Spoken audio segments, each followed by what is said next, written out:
and welcome to the Glacially Musical podcast that is beer, metal, and swearing. I am your host, Nick Cameron, and I am joined by a man in a funny hat who's always poppin', who's got his own little buddy Christ, Cardinal Glick Chakas. How we doing today, buddy? Do you want to start this over with all your video wackiness again? No? Okay, I guess not. Omar, cut this. Yeah, he's not going to cut this. He's not in this one. You know what to do. I told you what to do last week. Do that now. I already did it. It ain't working.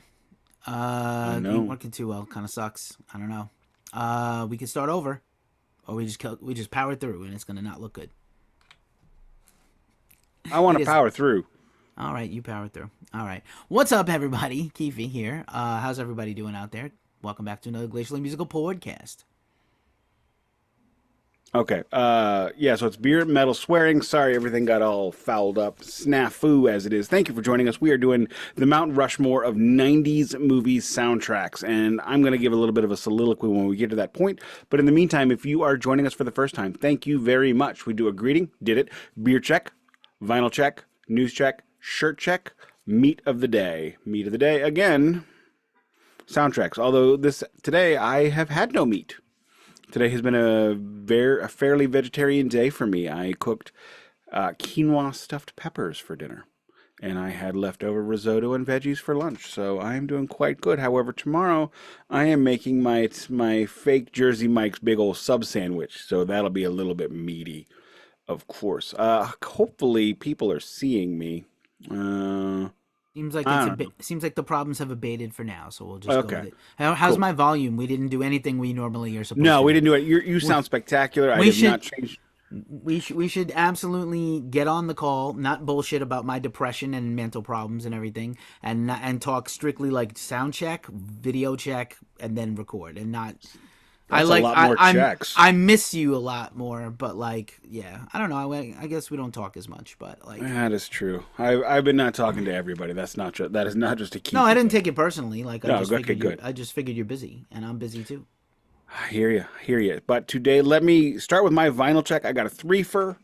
The first one is during last year when I had to sell a bunch of records because we just pay for everything to get through the day.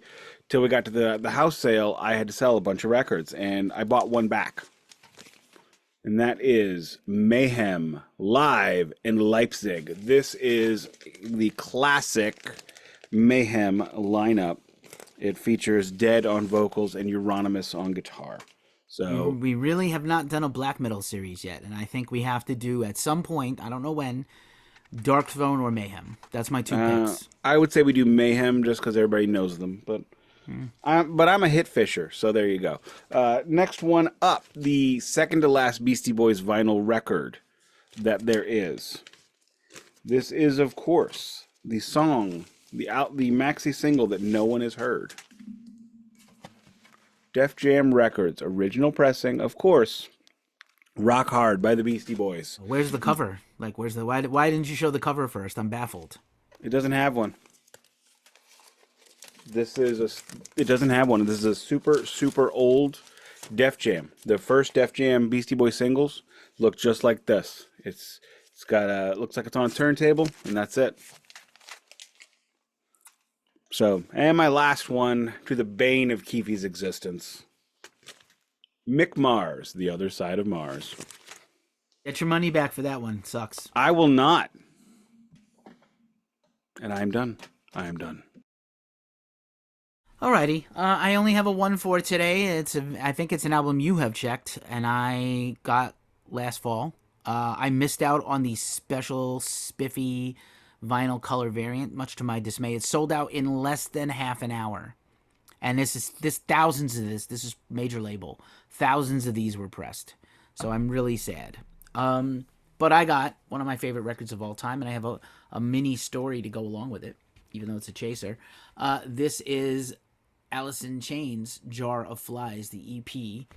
The very first EP in EP history to debut at #1 on the Billboard charts, and I think it's their only #1 record, believe it or not. Those are still hanging around in black, not in color. I have the black one. I don't have the color. It got dented in the dented up when I got it out of the box, so there's a little dent on the sleeve. Kind of annoyed because I otherwise just opened it. But yeah, I had this. So I had the original CD with the rubber flies in the spine, and we went to go meet them when it came out in early 1996, and or 95, whenever it was 95, and Lane wasn't there, just the other three guys, because Lane was indisposed. You know what that means. And my guitar player in my band at that time asked me to borrow it. So I left it at his house, and he left it out in the living room, and his mom was angry at him and threw it away with the autographs of Jerry, Sean, and Mike Inez. Nice That's job. no good. And then I said to her, like, that's not replaceable, and it wasn't his to throw away. So why did you do this to me? Did not come in the mylar, but here's the 180 gram with the label and a graphic on the back. I think it's an anniversary graphic, not a graphic that was in the original release. And it does have a paper sleeve with lyrics, which, these are some of the best songs Alice in Chains has. I Stay Away, No Claymation Excuses. Video, right? The Claymation No, that's video. No Excuses. Yeah, that's No Excuses. I Stay Away. Well, I think I Stay Away also is Claymation. No, not No Excuses. No Excuses is different. It's the band. I Stay Away is the Claymation. It's the circus Claymation. I remember, Claymation Lane riding a motorcycle. Yeah, Nutshell is on here, which is one of their biggest songs. So they still play a lot of this EP live, and I love it so much. But yeah, my actual original autographed CD was thrown out. It's also fairly long for an EP, so good on them for that. Well, you like. I mean, I don't count the secret joke track, and it's 6 or 7 songs in 30 minutes. It's got 7. I mean, 7 minutes, 7 songs, 30 minutes. That's almost a record. Also, we're out of order. Beer check. This week I'm drinking Amtrak, Canadian's finest. We're going to go Canadian Pacific or Canadian National, since I am drinking Labatt Blue, which I bought for the Battlehawks watch party I held at my house this week. Unfortunately, the Battlehawks lost. I am drinking it out of my old-timey English mug with the little dents. Nice work. I seem to have lost my koozie. I have a brand new flavor of Liquid Death, finally. They have 3 new flavors. I got one of them, Squeezed to Death, which is basically an orange. I've drank a bunch of these already this week, waiting for this show. But not as crisp as the other flavors, but very orangey. I think it's flavored with agave, so I had to look very carefully at the nutritional information because of my health issues. So just no glass today, just raw dog in the can. Go for it. Cheers. Cheers, my friend. Good to see you. Alrighty, I got 2 quick news checks. First, Billie Eilish has come out saying that artists should not be doing multiple ginormous variants of records. Ace Frehley looking at you, Tay Tay looking at you, and a bunch of other people also looking at you. And I am 100% on board with this. You should not be putting out 1,000 variants of a single record. You know what? Did not just put Ace Frehley in the same sentence as Taylor Swift. She does not mean Ace Frehley. She means Taylor Swift and Adele and Beyonce. Okay? I know, but Ace Frehley puts Monarch. Yeah, but Monarch like it's still heavy. only a few thousand, and they sell them all. Like Monarch gets very few leftover stock. They sell out of variants. Yeah. How many times did they repress that High on Fire Grammy-winning album? Like 10 times. They sell. Which one's the Grammy-winning album? Not Mysterious, the other Luminiferous, whichever one of those. Oh, I got. I have a I think about the 8th repress of Mysterious, but she was referring Billie Eilish. Just kidding, for the record. She was more talking about the people that put out 15 variants on the first pressing, not over the years. And Monarch Heavy puts out crap tons for Ace. But yes, it's more along lines, of course, Adele and Taylor Swift and all that. Because they are the ones that are backing up the vinyl pressing plants. They are the ones that are Adele's last record where she pressed, what was it? She pressed 1 million copies and took the entire world's vinyl production supply. And I found them in Goodwill a week after release date for $5. And they were full of errors. My friend got that from Target, the Target exclusive, and it was unplayable. Oh, nice. I did not buy one, so I can't speak to the quality. I can only speak to the quality of what I believe the music would be, which would be low. That's Nick. Second, Adele isn't arguably a wonderful singer, right? She's She is a great voice. wonderful, I don't like wonderful the talent. material, but like Right. I would write better material for her. But like her tool, her voice, is Correct. immense. Completely agree. However, the music that comes out with that tool does not work for Nick. Does Does not not work for make Nick. Nick's. It does not make Nick's tool stand up. Ooh, wow, you just gotta talk about my own. Yeah. Anyway, moving on. My next bit of news is the Cheap Trick and Heart Royal Flush reunion tour. It's Heart's second reunion tour in a row, which is kind of amazing if you think about it. It has announced a fall swing, and they are coming to St. Louis. However, we are not getting Cheap Trick, which I am okay with because I'm seeing Cheap Trick in the summer, but we are getting the Jason Bonham Led Zeppelin experience. So I am looking forward as much to the Jason Bonham experience as I am the Heart experience, which means I will actually be seeing Mr. Jason Bonham 2 times this year. Because I'm also seeing him with Sammy Hagar doing the Van Halen experience. So If only Sammy wasn't the singer of that tour, it would be great. Come on. He's terrible. I don't have no interest in his stuff. I just want to hear the Dave stuff done by Dave and no one else. Or Gary. I would prefer Gary Sharon to the Red Rocker. I mean sincerely. Hey, let's not say things we can't take back. I don't. I mean it. As long as you know what, as long as he were singing all the same. No, I wouldn't, because I saw Van Halen with Gary Sharon. I am one of the 78 people that actually saw that tour. Did you see the tour? I did not see that tour, but I got into that show. No, you don't. I got into that show only because they had $5 coupons on the Aerosmith tickets we bought. So we saw Aerosmith and Van Halen-ish in the same month, and the Van Halen show had sold so poorly. We had $5 lawn seats, and they moved us into the regular seats so they could fill up the seats. Was that the second leg of the 9 Lives tour by Aerosmith, by the way?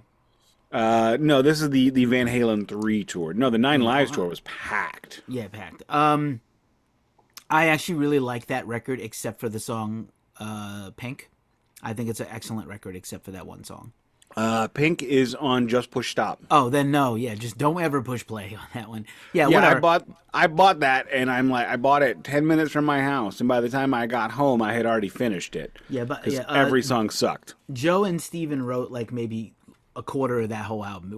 They brought in like ringers to write songs for them, and that's why it's great. Which is a shame because it was 9 Lives. Yeah, 9 Lives is a great record. It's a great record because Joe and Steven wrote nearly not even half of it. That's why. My favorite song on that record. It'd be a good song on the DMA. Yeah, a good album. Yes, it would. My favorite song on that one is still "Falling in Love Is So Hard on the Knees." On the Knees, yeah, great one. Great title. How do we remake "Dude Looks Like a Lady"? That's how. We make it not problematic all of a sudden. We make it not problematic. That's correct, sir. Do I have a news check? I mean, there's a lot of stuff going on. Let's see. Suicidal and Infectious Grooves have played their first shows together. We didn't really talk about it last week with Danny. Nice. With Jay Weinberg as the drummer of both bands. So very exciting. A lot of metal and rock festivals have been announced in the last week, including New England Metal and Hardcore Fest and Rocklahoma, which was it's a difficult we've covered it twice. It's a difficult festival to get to because it's in the middle of Bumblefudge, Oklahoma. But I would say that like they were acquired, as well as another country fest related to Rocklahoma that takes place in the same area, were acquired by Danny Wimmer Festival. So it'll be run probably a little bit better. They're still running it with the people who run the venue and some of the people who were running it before, but like, it's a difficult, some of these, like, I know that a lot of like music festivals, I know it's not a thing for Nick. They have been a big thing for me. I don't know physically if I can do them in the future. I never camp out. I cannot. If there's a festival with camping, I want to go to Europe. I want to go to Vakken. I want to go to Download. I can't camp out. It's just not going to work for me to work the festival as a journalist and camp. But I think I would like to go to them. But also, like, I don't know if I could do 3 or 4 days in a row anymore. I think it might be just my ceiling. But it's good for, when all the butt rock bands get together and play a festival, it actually is good for the touring industry. It creates jobs. It helps people. It doesn't, somebody that's going to like Rocklahoma to see Avenged Sevenfold is going to then not go to see Holder and Necrophire, the black metal show in the tiny club. They're not going to not go because they chose to do that. So like it's different audiences, but it just helps the whole ecosystem of people in the music and touring industry. And yeah, I mean, it's kind of the lull before the storm right now. We're about to get a ton of new releases, and there's a lot of stuff being announced. This is like, let's announce all the albums coming out before July, and then slow down a little, and then pick up again heavy right after that. Should be noted, we were talking about going to Evolution Fest, which is the new St. Louis festival, because Blondie and Jane's Addiction are headlining. Holy cow. And we can get in for $150 for both days. But we thought about it, and it's only 2 miles from where I sit. And it's like, nope, I'm not doing it. You can go, but Nick's not going. It's too bad. Blondie is great live, and this is, I think, the farewell Jane's Addiction tour. So if you love your Dave Navarro, he just, by the way, I guess that's news. Is he back? He is officially back. He went in the studio and recorded tracks for their new record. Finally, he cut his tracks other than from his home studio. He went into the studio. They've been rehearsing to go on tour. He's like well enough that he thinks he can tour. I guess here's this thing. We talked a little bit about Skid Row last week, right? Yeah, we should mention, I already know what you're going to mention. Go ahead. Well, you were like, Skid Row can't keep a singer, and we made it like a non sequitur. Ha ha ha.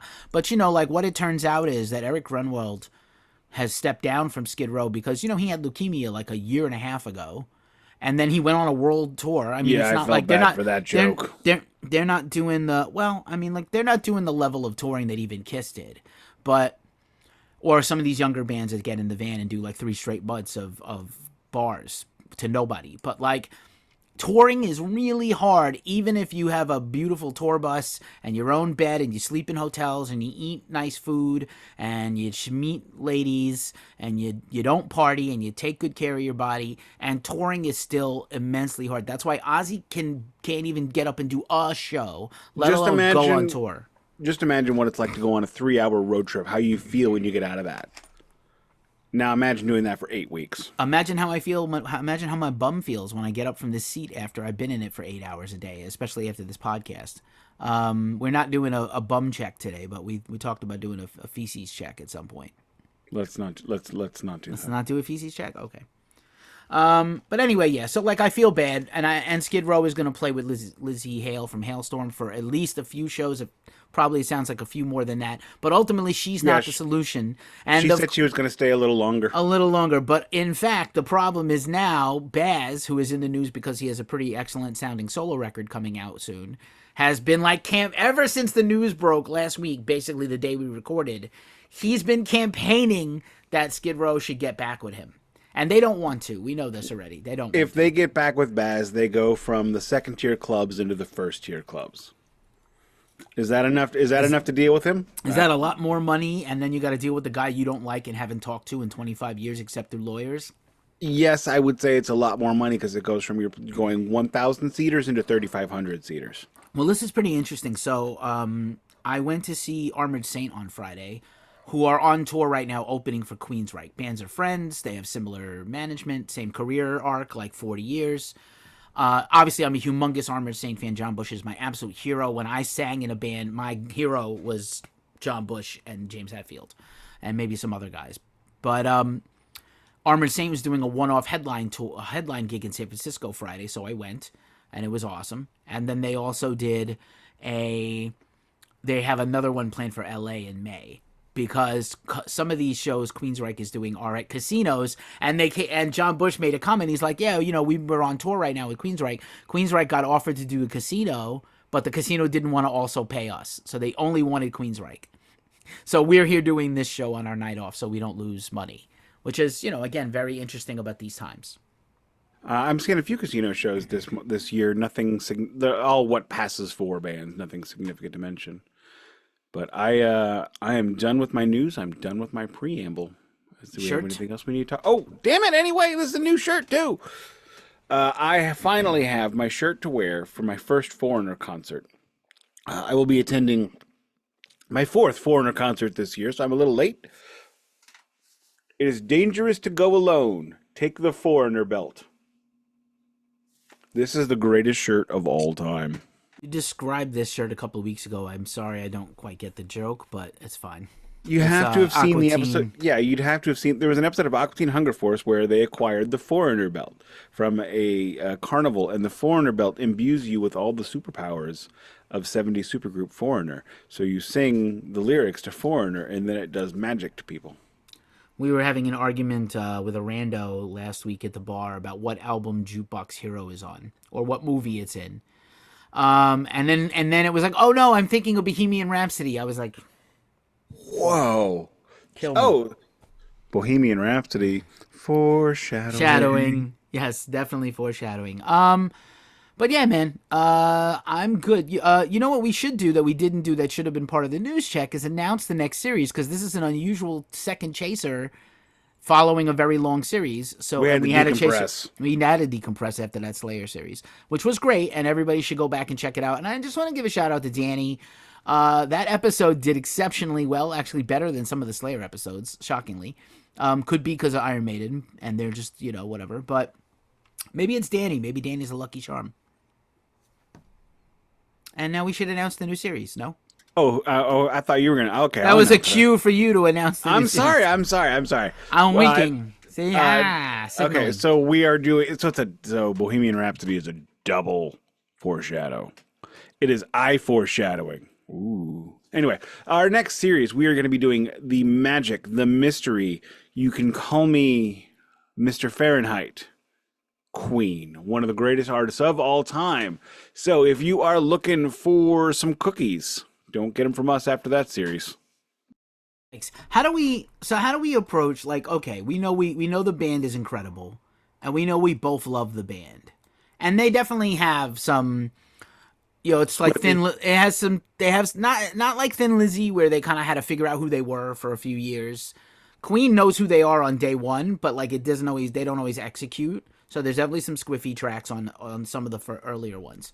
We're only doing the 70s, and I don't know how many that means. 74 to 80, or maybe we'll do the game and stop there because that's a good place to stop. But like how do we check ourselves so we're just not like arcing ropes of jism all over the place? We are going to have to discuss that at length, and if we do that now, this is going to be a 4-hour. Yeah, we do not want another 4 hour. We want to have shorter podcasts and make it a better listening experience where we're not like nagging each other or anything.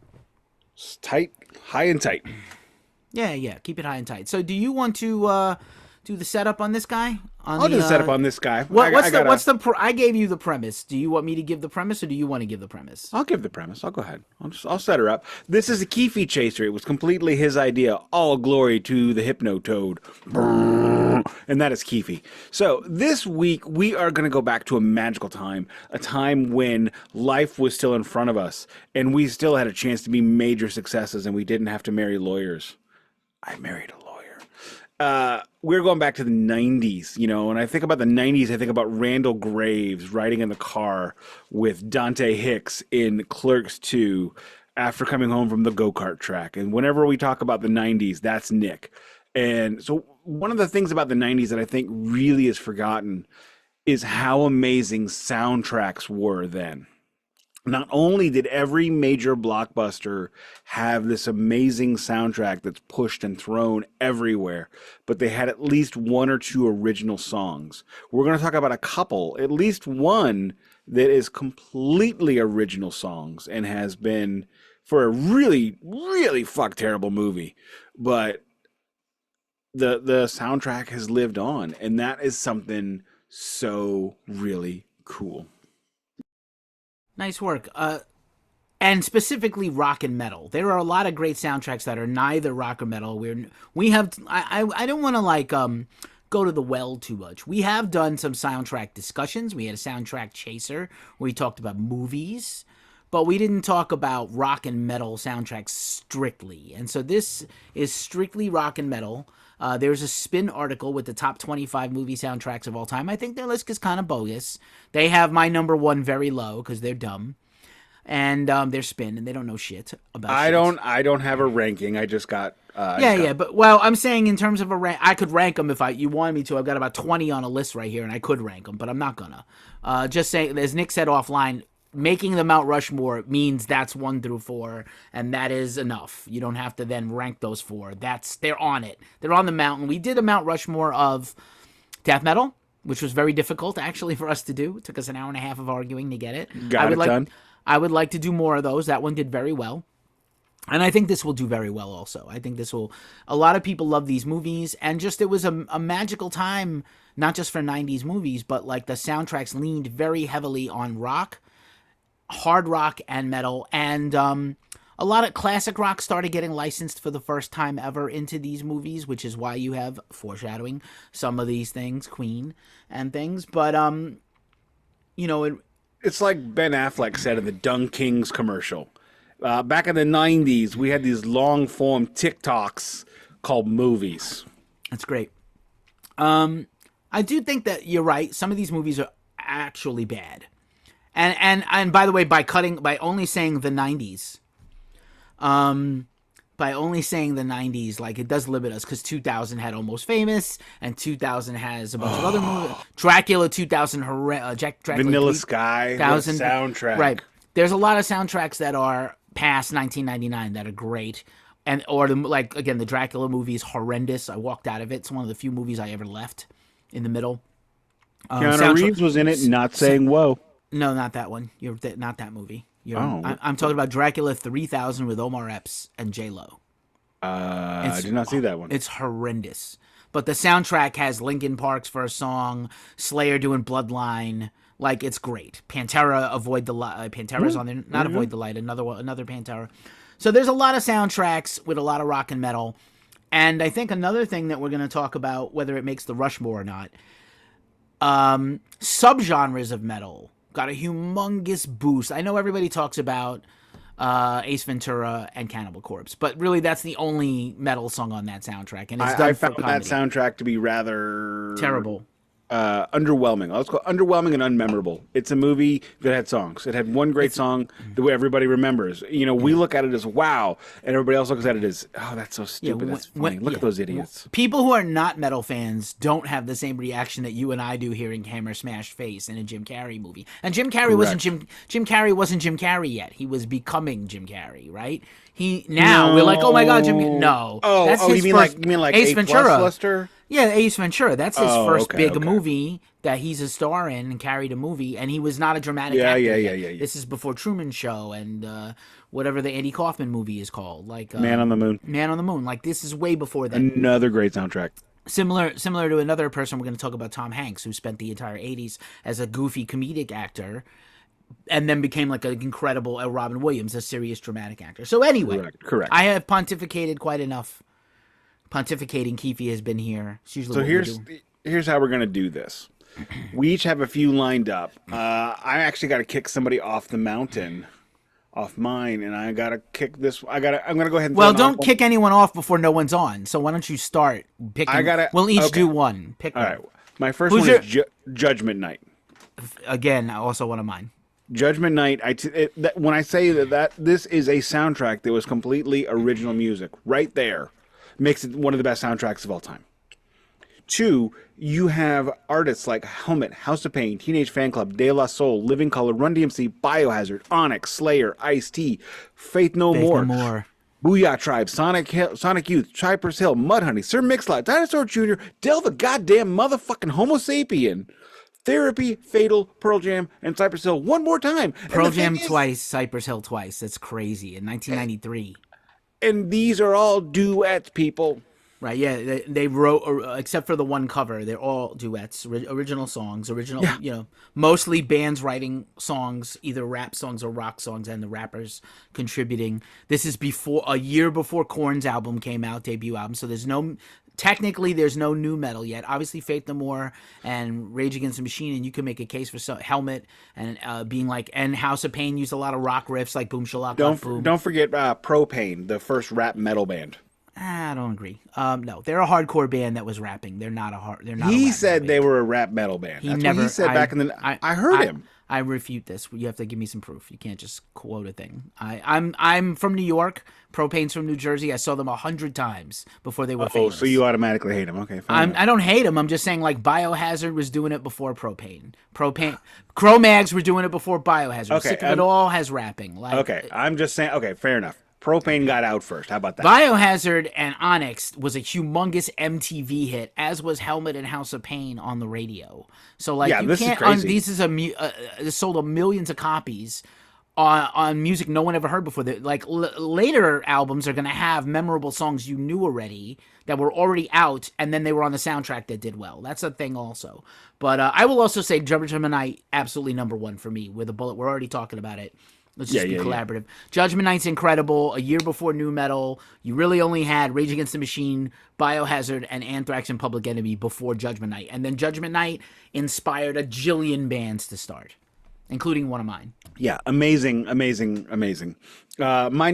next one, I'm not going to say number 2 necessarily, but my next one is The Crow. The Crow it had a number 1 single, I believe. If it wasn't number 1, somebody's a liar, because they played it so much. I ordered it from Columbia House, and MTV played it so much I actually sold the CD the day I got it. Time to take her home, right?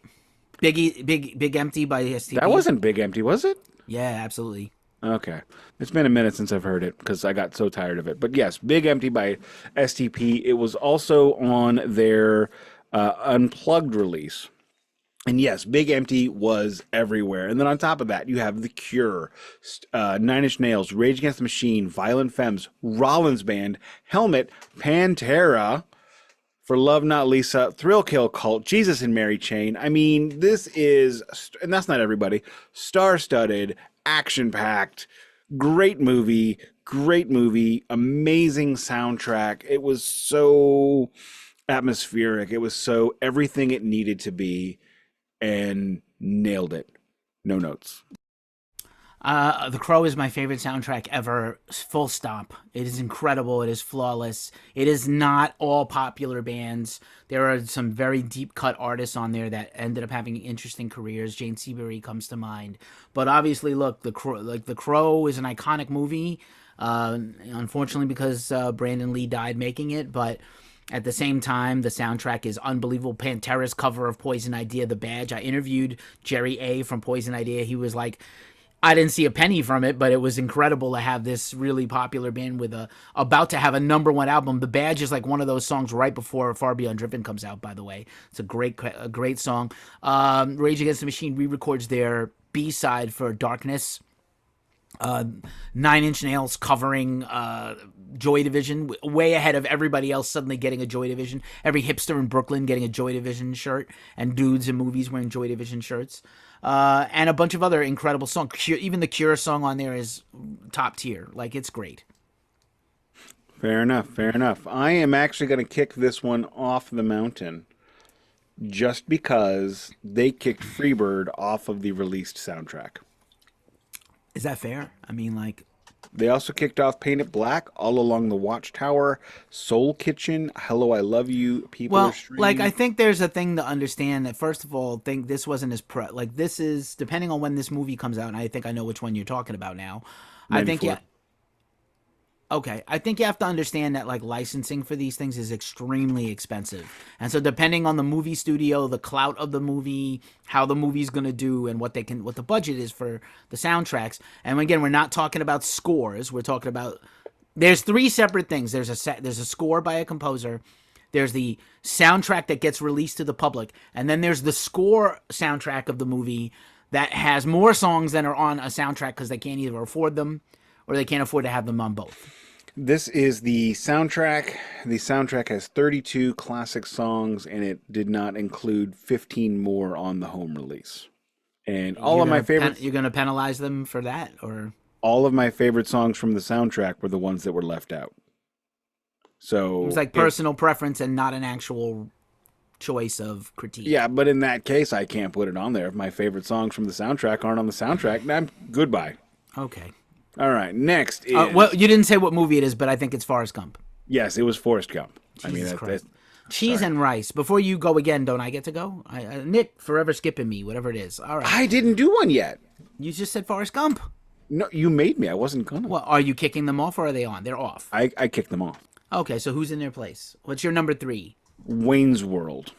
Not a bad choice. I'm not sure the whole soundtrack holds up, but you defend it. Go ahead. All right. Well, it's got Bohemian Rhapsody, Which, right there. right off the bat, the Bohemian Rhapsody car scene of Wayne's World might have kicked off this whole decade.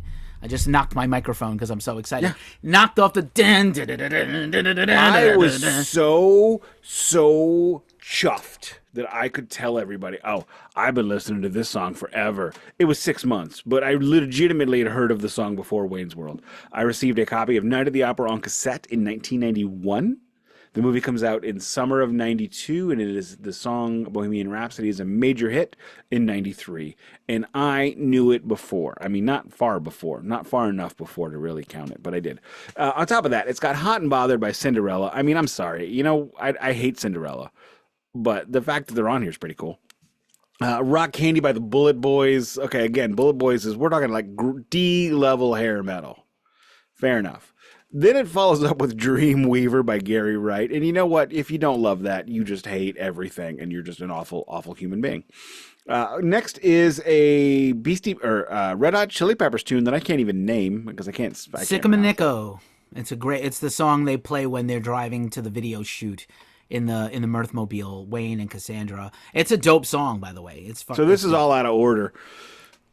We don't need all of them. Just give us the highlights. Otherwise, we'll be here all year. Fair enough. It's got Time Machine by Black Sabbath featuring Dio, Feed My Frankenstein by Alice Cooper, an original song featuring Steve Vai and Joe Satriani. And it's in the movie, and it's awesome. Yeah, and it's also got Ballroom Blitz by Tia Carrere, originally recorded by The Sweet. You know what? This soundtrack kicks ass, takes names. All right, fair enough. I'm not sure it's going to make I don't know if we're going to fight out the Mount Rushmore at the end and just make it be 4, or you can have your 4 and I'll have my 4. It might just have to be simple. Let's just do that. All right, because I like fighting. And I like fighting with you, and I like being right and winning. I love fighting, but I don't have time for fighting today. I understand. Neither do I. My number 2 soundtrack ever, and my third one on this list, and by the way, spoiler alert, all 3 of these are future vinyl checks for me, is Singles. Singles literally happened a year after the grunge explosion, a year in between, like, Nirvana happened, Pearl Jam happened, Alice in Chains was about to do Dirt. Like, it's nuts how many huge and iconic great songs are on this. Singles, a great movie. Cameron Crowe, later to direct Almost Famous, but right here, this is one of his first movies. And it's a sort of a, you know, such a time capsule of the early 90s and grunge and the Clinton era of American life, and the soundtrack's flawless. And Paul Westerberg, I'm not the biggest Replacements fan, but he's a great songwriter. He wrote some incidental music for it. The iconic Chris Cornell solo song Seasons, that is essentially his first solo song, written in the closet in his house that was a little recording studio where Jerry Cantrell also wrote Sap and some of the Jar of Flies material. A full-on Soundgarden song, Birth Ritual, which was a leftover from Bad Motorfinger, and Pearl Jam, State of Love and Trust, and another song, Mother Love Bone, became famous because of this soundtrack, which was a pre-Pearl Jam band. Smashing Pumpkins are on here, Screaming Trees are on here. It's a famous story I told in a previous podcast about how every band, like, they offered Nirvana $1 million to be on that soundtrack, and Kirk said no. So that's the only band of that era not on there. STP is not out yet, things like that. But Screaming Trees management, because they still had an underground record label, Sub Pop, their management was like, I don't know. And at the end, they got like the lowest amount of money. They found out by asking the other bands how much they got. And like Pearl Jam got $500,000, and 10 was only out for 6 months at that point. Yeah, but Screaming Trees got $29,000 to be on that soundtrack. Wow, and I love that band, but it's sad. In fairness, you know, Pearl Jam at this point when 10 is out is about 6 months away from stopping touring because of Ticketmaster. Yeah, right. I mean, their ascension was crazy. Noted. Now, I'm going to point out that you could have, if you just took out those names of some of those bands, you would easily be discussing my next soundtrack. All right, then. Because we were talking about grunge, violent grunge from the Clinton era. You know, at this point in time, it's 1994. The world is settling in. The United States is about to kick out the Democratic Congress for the first time in 40 years. We are about to go into Newt Gingrich town. God, that town has been burned and pillaged, but fuck those guys. So, of course, I am talking about a soundtrack featuring Bad Religion, Jesus Lizard, Soul Asylum, Love Among Freaks, Alice in Chains and the oft forgotten Nerf Herder. Of course, I am discussing Kevin Smith's 1994 magnum opus, if you watch the 2.5-hour version, which do not watch the 2.5-hour version, which I own, Clerks. You know, this album has Berserker by somebody. It's got Sir Olaf Berserker. My love for you is like a truck berserker. Would you like to make some fuck berserker? Did he say making fuck? He did. Oh my god, that is such a great movie. Also, Chewbacca. Da da da da da da. What a Wookiee. That is the only soundtrack. That is the only nerdcore song we are discussing on any of these soundtracks today. Shame. That's a shame. That includes. Was that the first nerdcore song? Maybe it was. Is there a song about D&D by like some weird fantasy metal band that we don't know about? Well, I mean, do you count every song by Iron Maiden and Black Sabbath? Every song by Dio ever, like sprung from his ball sack. Yeah, correct. Clerks is great. It's not quite on my Mount Rushmore, but it is in my heart. And it is for me just because of the variety and the amazingness. Clerks would be my number one honorable mention, though. But here's the thing. Also, I want to say something like really important for the listeners to understand, like what makes these soundtracks, not just because the songs are great or we tie them to a nostalgic moment or whatever. Kevin Smith picked up a skill from two of his favorite director, or one of his favorite directors, Martin Scorsese, and also his contemporary peer, Quentin Tarantino, who could end up in the honorable mentions, not sure. But what they did is that it's not only like a song is incidental to the movie, but it's part of the fabric of the movie. Like, you saw that scene where Dante is doing the shoe polish. I assure you, we are open to the sound of those first chords of Got Me Wrong by Alice in Chains. And like, when you go, I'm sorry, go ahead.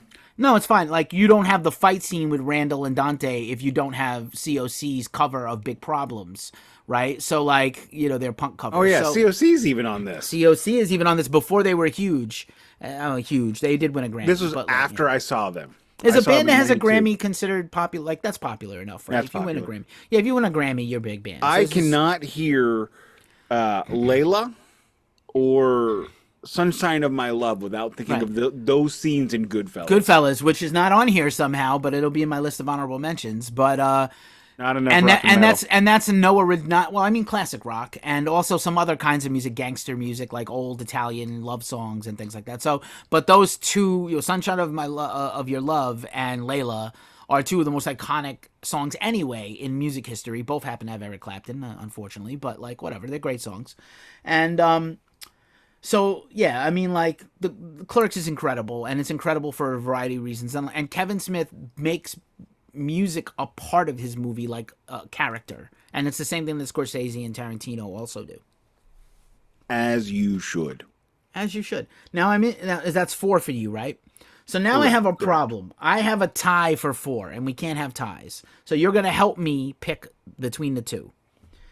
And then the one that loses is going to 6, because I already said for me, Clerks is the number one honorable mention with a bullet.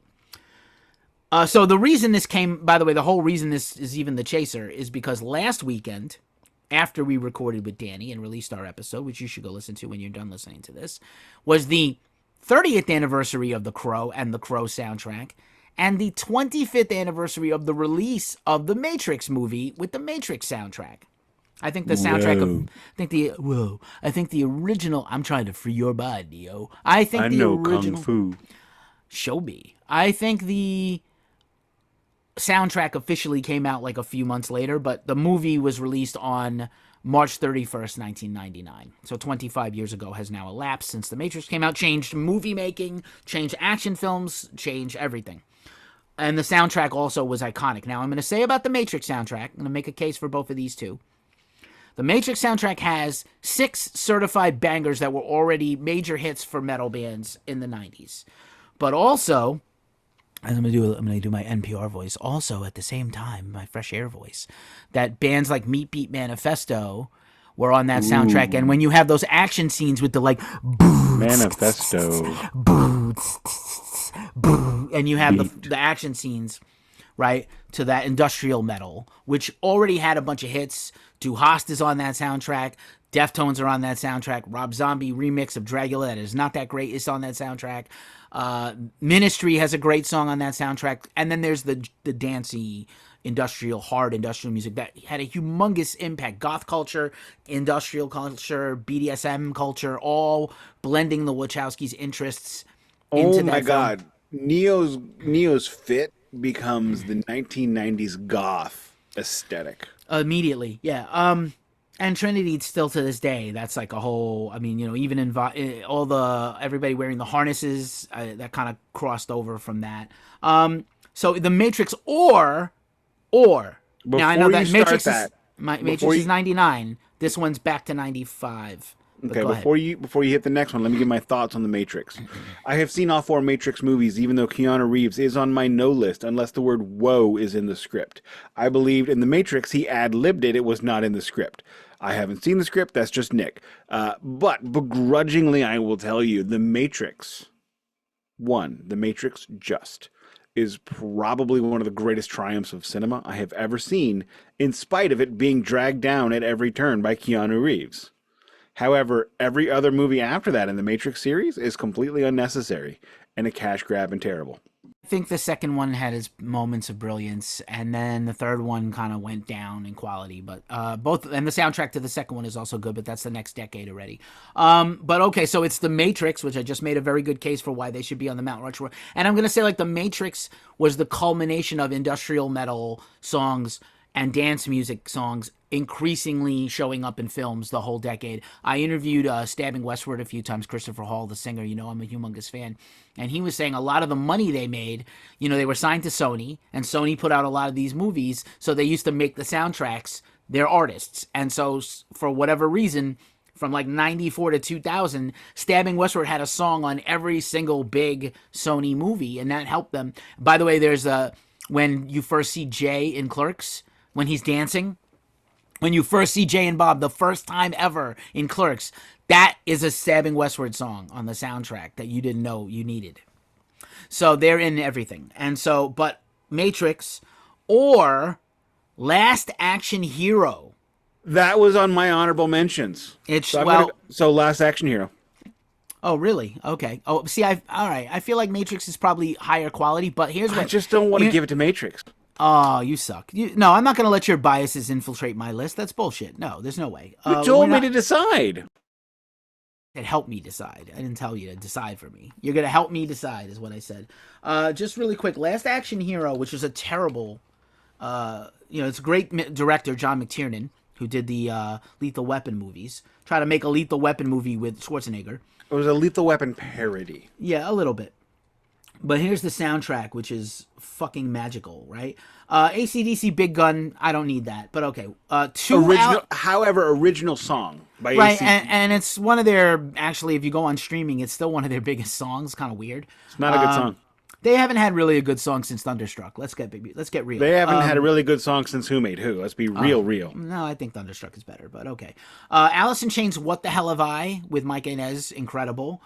Angry Again by Megadeth, incredible. One of my favorite Megadeth songs still to this day. And they played it live the last time I saw them. Amazing. Queensryche B-side Real World with an orchestra. Very good. Two Steps Behind Def Leppard, Try Not to Make You Vomit, but I'm sorry. The song sucks. It was a big hit song on the radio, though. Anthrax B-side Poison My Eyes, a quote from Goodfellas, by the way. Poison My Eyes, poison my eyes. Dream On by Aerosmith from the MTV 10th anniversary concert with Michael Kamen. It's actually one of the better versions of Dream On, and it was a radio hit single.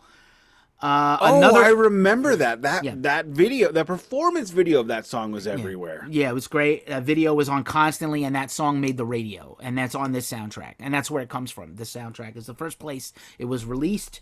A Little Bitter, another Alice in Chains B-side, pretty solid. Cock the Hammer, It's Time for Action by Cypress Hill, a Black Sunday side. Swim by Fishbone, really great, funky, brutal funk metal song. Last Action Hero, Just the Song by Tesla, not great. And an original song by Michael Kamen and Buckethead, Jack and the Ripper, which is not great. But what a great soundtrack. This might actually beat The Matrix now that I think about it. This might beat The Matrix. I don't know. It's tough. It does. It's got Buckethead. It does have Buckethead. All right. What are some of your honorable mentions that you want to have before I rapidly read off a giant list of them? I was going to say Terminator 2 because it had You Could Be Mine, which was released well before the Use Your Illusion records. I feel like you have insulted that song on the podcast before. But you know what? It's not necessarily about whether I like the song or not. It's about how significant the release of the song is. You know, the Guns N' Roses at this time had walked away from what I loved about them, but they were still a monumentally popular and earth-shaking band. Yeah, You Could Be Mine is an incredible song. Great all the way through it. I mean, how many red BC New Jersey bitch BC Rich's guitars sold after Slash put down the Les Paul and showed up in that video with the red guitar that he still plays on stage? He played the BC Rich Warlocks before Les Pauls. He started playing the Les Paul after Appetite for Destruction, and then when it came back to the Use Your Illusions, he was switching between them. It wasn't just the Les Paul all the time. I'm trying to find the whole soundtrack here, and I can't find a good list of it. But I mean, those are really my big ones. Forrest Gump, of course, but in the home release they removed quite a bit of it. But if we're talking about it being part of the movie, yeah, I would definitely keep it as an honorable mention because the songs were characters, they were the mood setters, they were the table setters. There wasn't much of a Forrest Gump was a weird movie because it didn't have much of a score. It has almost no score. It's all music, which is a Zemeckis kind of hallmark, right? He doesn't really use a lot of score. There is a score to Forrest Gump. There is music on the boat, the feather. There is some orchestral music, but you just don't remember it. It's not. Yeah, right. Exactly. It's not. It's just it's filler. It's complete filler. So it's not the songs aren't as quiet. I would also say Vanilla Sky, which I believe was 1998 or 9. Vanilla Sky was an absolute amazing movie, and Led Zeppelin is in the score. Was that the first time? That might be the first time ever. Yeah, that was the first time ever. Hang on. Give me a second here. There's another one. Oh, what were those guys called? Tennessee 5 movie. There was a movie... sorry. There is a movie. What is the name of that movie? The Tennessee 3. The Tennessee. I give you 30 more seconds on this because there's a lot of dead air. I'm sorry. The Tennessee 3 murders. I did the homework. Oh, Paradise Lost. Paradise Lost. The Metallica. Yeah. That's in the 2000s. Is it? I don't think it's the 90s. Okay. Well, I yield my time. Is that all your list? That's all your honorable mentions? Yeah, I didn't do a whole lot of honorable mentions. Oh, well, I have you covered because here comes a whole avalanche of them. So let's say my first two honorable mentions are Matrix and Clerks and Matrix, right? Okay. all important. If you have any thoughts or feelings about some of these, just interject. Mortal Kombat. 1996 movie, Paradise Lost. Okay, fine. That was the first time Metallica let their music be used in anything. Correct. That wasn't their own thing, like a year and a half or whatever.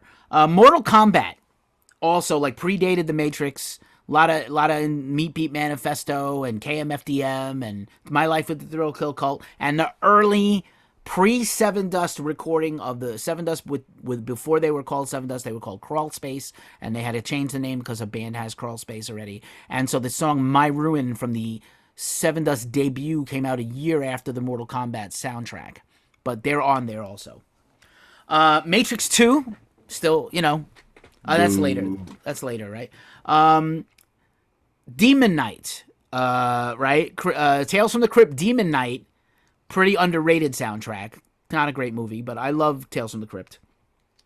It has my favorite Machine Head B-side I'm never going to hear played live, which is also called Demon Knight, the song, My Misery. SLC Punk, one of my favorite punk rock soundtracks and movies ever, and one of my favorite movies. Reality Bites, only because it had a lot of alternative rock, and that's the soundtrack where Lenny Kravitz's Fly Away comes from, whether you like or hate that song. Apparently it's equal parts for a lot of people. I hear no feedback from Nick. He's just letting me talk. Okay. I'm sorry. I got it. I'm on mute. I'm letting. Well, I asked you to interject, if you had I any apologize. feelings about these records. Reality Bites I never saw, so nothing. Okay. Demon Knight, nothing? I never saw that. SLC and Mortal Punk, Kombat, nothing? never saw that. I'm not a big punk guy. Your wife would like SLC Punk. It's a good movie. It's worth seeing. Trainspotting. A lot of British rock. Lou Reed, Perfect Day, Iggy Pop. Pulp, I want to see Blur. Trainspotting. I have not seen it. It's pretty upsetting. You got to brace yourself and not have the kiddo around. All right, I'm not going to watch it then. Goodbye. All right. You had Wayne's World 2, with a few decent songs. I don't remember that one. How about this one? The Batman movies outside of Tim Burton and before Christopher Nolan are terrible, but how about the soundtrack to Batman Forever? OMG. Even a U2 song that I don't hate is on there. That was Tim Burton. No, Batman Forever is Joel Schumacher. Batman Forever. Batman Returns. I'm sorry. I'm sorry. Batman Forever is horrible, but a great soundtrack. It also gave us Seal, Kiss from a Rose. Is that the one with Bat Dance, or is that a different one? That is the original Batman by Prince. Okay. The Faculty, which is a pretty lame movie with Tom Berenger, but also has a supergroup of Alice in Chains and Tool and Rage Against the Machine guys playing Another Brick in the Wall Part 2. I want to hear that now. Yeah, you would. How about this one? John Carpenter's Escape from L.A. Now, I'm a huge John Carpenter fan. Escape from L.A. has an incredible soundtrack. Tool's first appearance on a soundtrack. Gravity Kills. Ministry. I know you're from St. Louis. Don't say anything bad about Gravity Kills in my presence. I love them. Shut up. I get to talk smack. I'm from St. Louis. I don't care. Mallrats, pretty good punk rock soundtrack. Real quick before we move on to Mallrats, number 1, Duke of New York. I know that is not Escape from L.A., but I love that line. Okay, fine. That was filmed in St. Louis, by the way. Escape from New York. Yes. How about Idle Hands? Do you Never know saw that that movie? one. That's a Don't know decent it. one. How about Idle Hands, like a horror teen comedy movie with Seth Green, future Chris from Family Guy. And Early it's got Seth Green. Pretty great punk rock soundtrack. Post X-Files, but pre-Family Guy Seth Green, pre-Robot Chicken. So around Airborne. Glory Days, a very forgettable Ben Affleck, Sam Rockwell movie, which has a great soundtrack by the band All. Oh, The I did not offshoot know. of Descendants. Yeah. Oh, Vandals, not All. Vandals. Excuse me. Vandals. never produced mind. it. I But stopped All there. is on there. All is on there. All right. Natural Born Killers, the first movie soundtrack ever done by Trent Reznor. I never saw that. And how about Bill and Ted's Bogus Journey? What the? Oh, With that's the one with God Gave Rock and Roll to You, too. And some decent stuff on there. Faith No More again. Primus again. Bastardizing Jekyll Kit. We didn't mention Beavis and Butthead. Well, so that's not a movie, though. Well, so I have 2 honorable mentions that are not. Beavis and Butthead Do America. No. Well, the Beavis and Butthead Do America is fair, but I don't think that whole soundtrack's very good. But it's got a couple of bangers. It's got a good Love Roller Rob Coaster. Zombie. Yeah, Love Roller Coaster is Love amazing. Roller Coaster with Anthony Shabalub Kiedis, who can't do anything else but that's all he can do is like mimic better singers. Frusciante and No, it was Navarro. is it Dave Navarro and it was Navarro. Flea? So are you sure that's not later? Because Dave Navarro. Oh yeah, you're right. Mid-90s. Yeah. So but I was going to say the Beavis and Butthead Experience album, which is incredible. It's not from a movie, but Not it a is a soundtrack. television show. It is a television show. Let's say Doesn't tribute. count. Doesn't count. And what about Doesn't count. Songs in the Key of X, the X-Files album, which had some original stuff and some music from the show? I don't know. I never watched X-Files. My favorite thing about X-Files is they did an episode in Creve Coeur, Missouri, and the writers did not know that Creve Coeur, Missouri was white bread Ritchie-town, and they made it rural Hicktown, and everybody got pissed off. That's funny. There's a great scene in one of the early X-Files episodes where Mulder and Scully interrogate a kid, also Seth Green, 6 Degrees of Seth Greeneration. Seth Green is like a alien spaceship hunter. And they bribe him with cheeseburgers to tell him everything he's seen and knows. And then he's like, dude, that dude left his tape in our car. And it's fucking Peace Sells by Megadeth. Fuck yeah. You could get like a lot out of me with cheeseburgers when I was 16. I think so. Damn I sure. think you get a lot out of me right now with a chicken sandwich. I'll cradle the shaft and work the balls for a chicken sandwich. Whoa. Ooh, what So a that's lovely tea party. oh, what a lovely tea. And when you finish, say, oh, what a lovely tea party. How good is that? I'm sure there's countless. What's the movie Dee Snider did? Strangeland. Strangeland. I don't remember the soundtrack at all. Good I'm soundtrack. sure he did it. Anthrax, Cold Chamber, D. Snyder's Sick MFers, whatever. There's a bunch of these, right? Yeah. But like, it was prevalent. It was like every few months, another movie soundtrack had a banging metal song or five, and so it was a good time. The eating was good, and the eating is good now that we're getting these anniversaries. I'll just say this much. The kids today don't realize what they are missing by not having these major releases of music all the time. And I don't necessarily miss all the music from the 90s, but what I really do miss is the importance of the music from the 90s. And I'm not trying to be the nostalgic old guy, the geriatric Gen Xer as it was, Gen X pushing 50 here.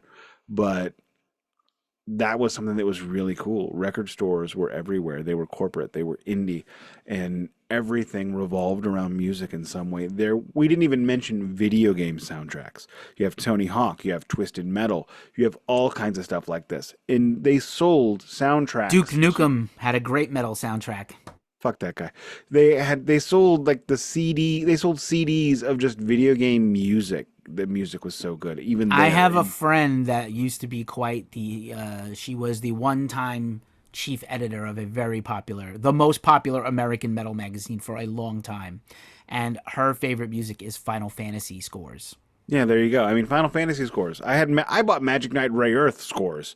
I mean, I'm a Tool, I admit it. And or a Tool that does not like Tool, which I don't like. Yeah, screw Tool. You just don't. Yo, them's fighting words. You want to fight? I will not. I know where you live now. I'll knock on your door, son. I'll show up. I'll show up with some Voltron beers and a crusty cracker pizza, and I'm gonna have it out. What were those? What were those Tostino bites? Whatever those were, like fried ravioli. Oh my god. It's toasted ravioli, not those fried. Those are so good. Look, technically it's fried, but it's not fried. They call them toasted. They would definitely be toasted ravioli. Shut Absolutely fried, like a wonton. Toasted ravioli. That's fine. But I know where you live, pal. It's not just deep fried. It's also like encrusted. It's encrusted in deep beautiful. fried. Whatever it is, my compliments to St. You haven't even had the real ones. We haven't even gone to the hill to get them.